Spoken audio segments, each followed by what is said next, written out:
ஸ்விஸ்மெட் ENT clinic கோவில்பட்டியிலிருந்து உங்கள் காது மூக்கு தொண்டை மருத்துவர் டாக்டர் நாகூர் மொய்தீன். உங்களுக்கு சாப்பாடு விழுங்குறதுல சிரமம் இருக்குதா? குரல் மாற்றம் இருக்குதா? வெயிட்டு ரொம்ப கம்மியாகிட்டே வரீங்களா? இல்லை அடிக்கடி காது வலி இருந்துக்கிட்டே இருக்குதா? உங்களுக்கு தொண்டையில் புற்றுநோய் இருக்கிறதுக்கான வாய்ப்பு உண்டு.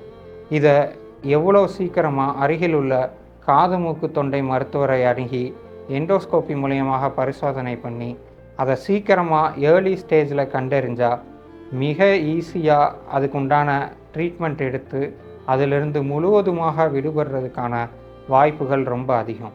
அதுவே நீங்கள் ரொம்ப லேட்டாக போனீங்கன்னா ஃபைனல் ஸ்டேஜில் போகும்போது முழு நிவாரணம் கிடைக்கிறதுக்கான வாய்ப்புகள் ரொம்ப குறைந்துடுது. அதனால் எவ்வளோ சீக்கிரமாக அருகில் உள்ள காது மூக்கு தொண்டை மருத்துவரை அணுகிறீங்களோ அவ்வளோ உங்களுக்கு நல்லது.